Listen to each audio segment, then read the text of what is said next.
Shout out to Christine Brennan. Team USA, y'all need to stop playing. Hold on, wait a second. Y'all will recognize and appreciate Caitlin Clark as the face of this whole get-up. Nobody's checking for these other, no disrespect. Great basketball players. That don't mean people checking for you.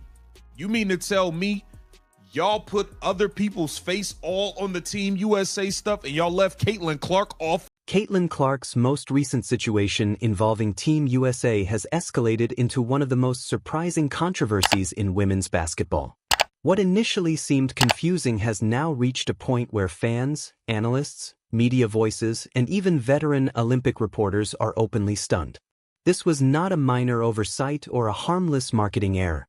Instead, it exposed how out of touch USA basketball appears to be with today's sports culture, modern fan engagement, and the powerful momentum that has reshaped women's basketball over the last year. When Christine Brennan, one of the most respected Olympic journalists in the industry, publicly shared the story, it immediately carried weight. This wasn't coming from a random social media account or a clickbait influencer chasing attention. Brennan has covered Olympic basketball since 1984. She has witnessed 7 straight gold medal runs and has sat in half-empty media sections during games that should have been worldwide spectacles. She understands how popularity in sports rises and fades because she has watched it happen firsthand for more than 40 years. What she revealed shocked people. USA Basketball released promotional graphics for its December training camp, yet the biggest name in the sport was nowhere to be found. Caitlin Clark, the player responsible for unprecedented viewership growth, packed arenas, surging merchandise sales, and a level of cultural relevance the league hasn't seen in 2 decades, was completely absent. She wasn't reduced in size or hidden in fine print. She was simply removed. Instead, Team USA highlighted Jackie Young, Kelsey Plum, and Kalia Copper, all talented players with strong resumes. But none of them have generated even a fraction of the attention Clark has brought to the game over the past 12 months. That omission is why fans felt disrespected. During her rookie season, Clark helped drive WNBA ratings up by more than 400%. She filled arenas that had struggled with attendance for years. National and international media showed up just to watch her warm up. Indiana Fever games became must-watch events.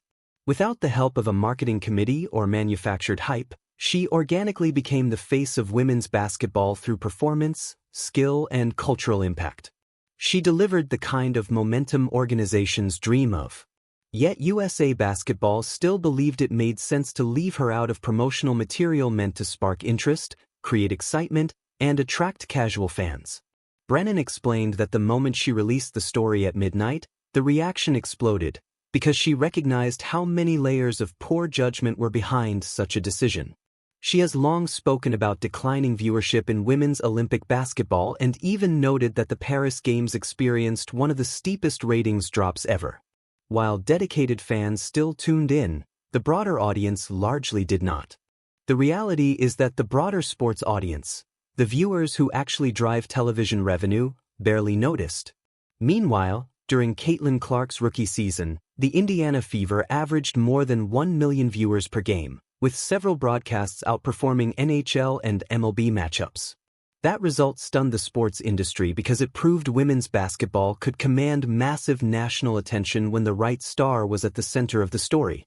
You would assume USA Basketball, an organization tasked not only with winning medals but also with expanding the game worldwide, would recognize that as a clear blueprint for growth. Instead, they missed it entirely. Christine Brennan explained that she has stood inside Olympic media zones during women's gold medal games that should have been headline events, and she described the scene with one word: tumbleweeds. That single word captured everything. Writers didn't even bother attending because they already knew their editors wouldn't prioritize the coverage.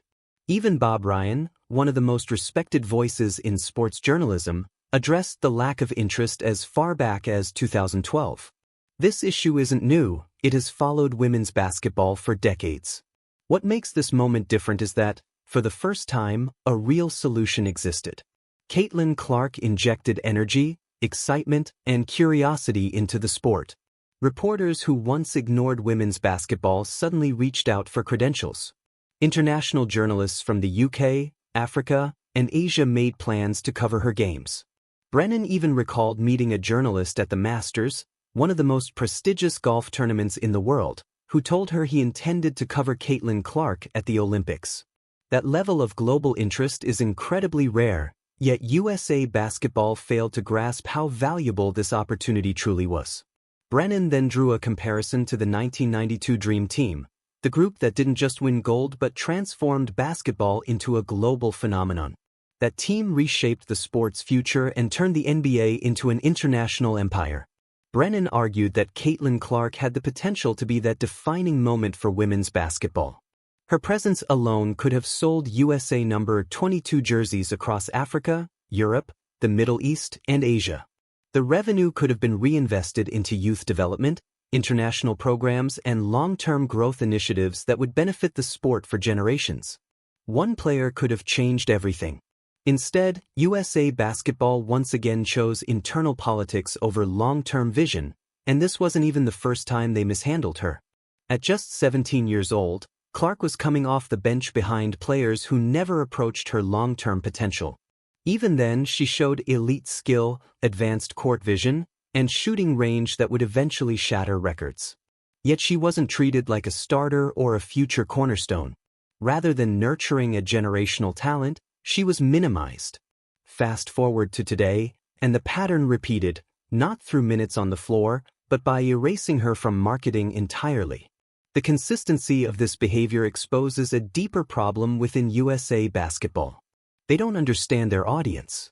They don't recognize where the sport is heading. And they fail to grasp what truly drives growth. The irony is impossible to ignore.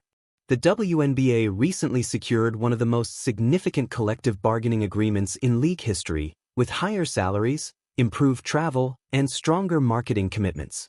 That agreement only happened because the league finally gained leverage. Ratings rose. Attendance surged. National attention followed. And whose impact created that leverage? Caitlin Clark's. Every player benefited financially from her influence, even those who criticize her, downplay her impact, or refuse to acknowledge how much she transformed the game. Now USA Basketball is approaching the 2026 World Cup and the 2028 Olympics in Los Angeles, an event poised to be one of the largest showcases in American sports history. The stage will be massive, the audience global, and the timing ideal to push women's basketball into a new era. But momentum is fragile. It fades quickly when fans feel ignored or disconnected. Casual viewers, the same fans Clark brought into the sport, need to see the player who inspired them highlighted on the biggest stage. If USA Basketball continues to sideline her, those fans will walk away just as easily as they arrived. They weren't drawn in by tradition or politics. They weren't invested in the old system. They showed up because Caitlin Clark made the sport exciting again. Losing that audience would send women's basketball backward after finally gaining forward speed. That's why fans are upset. That's why media figures are stunned. That's why international outlets are calling Christine Brennan nonstop. This situation goes far beyond a single graphic. This situation represents an organization failing to recognize the greatest opportunity it has ever been given. It highlights a sport that urgently needs modernization, smarter marketing, and leadership capable of responding to what today's audience actually wants. A rare global moment is slipping away, not because of lack of talent, but because of outdated thinking and internal bias. Caitlin Clark is not flawless. She's young, still evolving, and still refining parts of her game. But none of that changes the reality that she is the most influential figure in women's basketball growth since the 1990s. She is the only player capable of turning a simple training camp graphic into international news. She is the only name that sparks debate among casual fans about Team USA decisions. She is the only athlete who consistently moves the needle in ways that are measurable, visible, and undeniable. So when USA Basketball chose to leave her out, it wasn't just a slight against her personally. It was a dismissal of every fan she brought into the sport. Every young girl who picked up a basketball because of her. Every international viewer who finally paid attention. Every reporter who covered women's basketball for the first time because she made it relevant. and every believer who thought this was the moment the sport would finally break through on a global scale. The truth is simple: opportunities like this don't come often.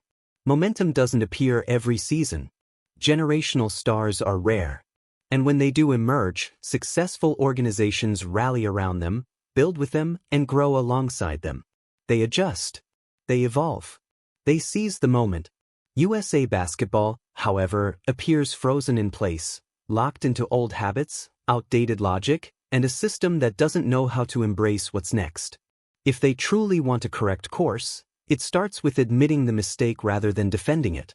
They need to rethink their promotional strategy, include Caitlin Clark at the center of their messaging, and create campaigns that highlight the players who actually attract new audiences. Most importantly, they need to accept that the sport has changed permanently. Caitlin Clark cannot be treated like stars from past eras, and fans will not remain invested if the very reason they showed up is ignored. Global growth will not happen if the one player capable of driving it is sidelined. Because if this moment is wasted, it will never return. And years from now, USA basketball may look back and realize they let the biggest opportunity in the history of women's basketball slip away simply because they failed to recognize the power of a generational star standing right in front of them.